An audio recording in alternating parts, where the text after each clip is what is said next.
Bienvenue chers téléspectateurs sur EBC, c'est moi Zalal Amourkana avec le journal. Le Premier ministre Abiy Ahmed a exprimé sa gratitude aux personnes qui ont participé au service social visant à relever les défis de société avec la participation du public. Le Premier ministre a noté à l'occasion que le monde est soutenu en faisant de bonnes choses faites pour les autres. Il n'y a pas de plus grand patriotisme que de dépenser de l'argent et de reconnaissance du travail pour ceux qui ont le plus besoin. L'un des principes que nous suivons depuis le début de la réforme est la résolution des problèmes sociaux par la responsabilité sociale, a déclaré le Premier ministre. Il a noté que des millions de personnes ont participé à cette bonne action. Des gens de tout horizon ont fait leur culture.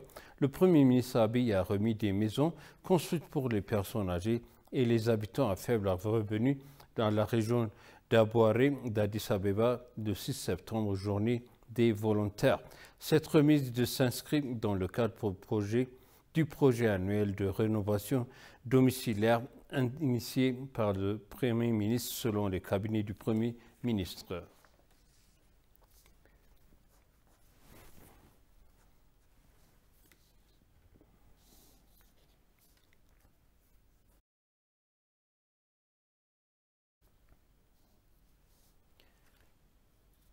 Les médias commerciaux occidentaux ont bafoué même les normes les plus élémentaires de l'éthique journalistique et lorsqu'il s'agit de l'Éthiopie, le gouvernement occidentaux fonde leurs décisions politiques sur ces perspectives. De fausses informations ont récemment été diffusées par Al Jazeera, DW, VOA, le Washington Post, le New York Times, la BBC, la AFP et Reuters, tout avec les récits déformés concernant l'Éthiopie. L'Éthiopie, les Éthiopiens de la diaspora et le gouvernement démocratique élus ont tous été la cible d'efforts de diffamation de longue date de la part de la CNN.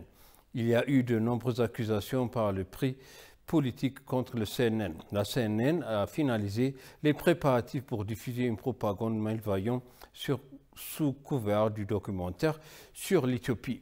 Tout en fermant les yeux sur les massacres brutaux de civils à Tchéna, Galkoma, Maïkadra et dans d'autres régions d'Afar et d'Amara, le documentaire erroné de CNN est un calomnie complet sur le soi-disant génocide du Tigray. Le documentaire qui sera probablement diffusé à partir de mercredi est rempli d'analyses déformées d'actualité sur l'Éthiopie pour aider les objectifs du TPLF, signalant l'opération de maintien de l'ordre comme une campagne génocidaire et sapant les efforts du gouvernement pour faire face à la crise humanitaire dans la région de Tigray. En conclusion, malgré tous les efforts du gouvernement éthiopien pour parvenir à une résolution pacifique du conflit, dans le nord, le CNN ne parle pas jamais des infrastructures endommagées en Amara et Afar.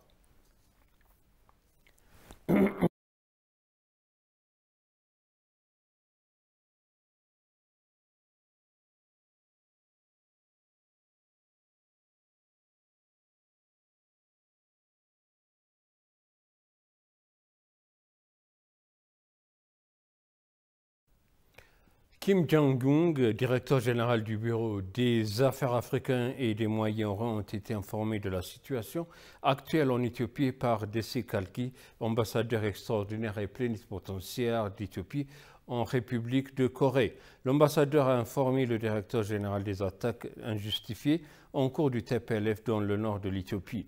Le gouvernement éthiopien a tenté de mettre fin au conflit par moyens pacifique, mais le TPLF a refusé de l'accepter et a commencé la guerre en organisant un groupe important de jeunes à utiliser comme chair à canon. L'ambassadeur a également évoqué les initiatives du gouvernement éthiopien pour mettre fin pacifiquement au conflit, notamment la déclaration de la trêve humanitaire, les engagements à participer avec diligence au pourparlers et en paix menés par l'Union africaine, la création d'un comité de paix de haut niveau, entre autres. L'ambassadeur a déclaré que la communauté internationale devrait être consciente de la propension du TPLF au conflit armé et fait pression sur le groupe pour qu'il soit pour des négociations sans conditions préalables.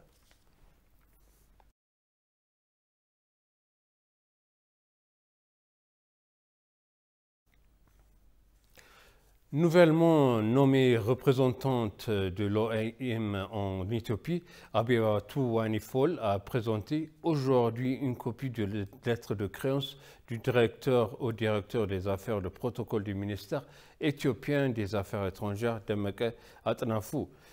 Après son allocution du bienvenu, Atnafou a informé les représentantes de l'OIM de la situation actuelle en Éthiopie.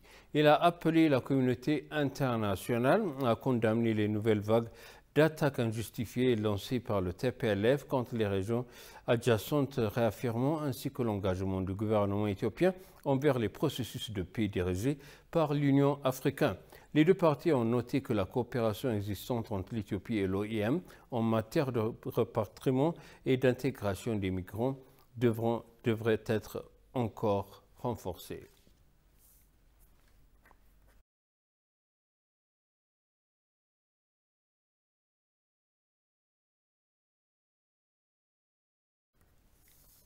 Et pour conclure le journal, le président de la Commission de l'Union africaine, Moussa Faki Mahamat, a chaleureusement félicité William Ruto pour son élection en tant que président du Kenya à la suite d'un bon déroulement des élections générales du 9 août 2022 et de la confirmation judiciaire unanime du résultat des élections. Le président a également félicité le président sortant Uhuru Kenyatta pour son leadership fort et percutant au cours de son mandat.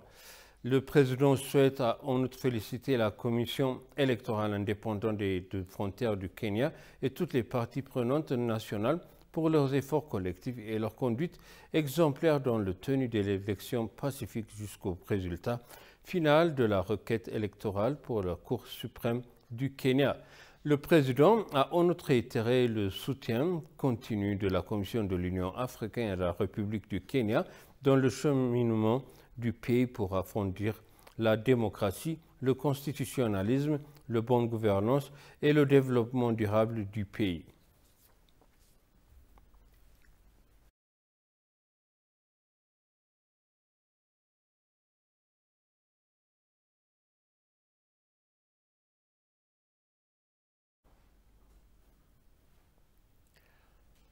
Et maintenant, je vous rappelle les titres principaux. Le Premier ministre Abiy a remis des maisons construites pour des personnes âgées et les habitants à faible revenu d'Addis Abeba.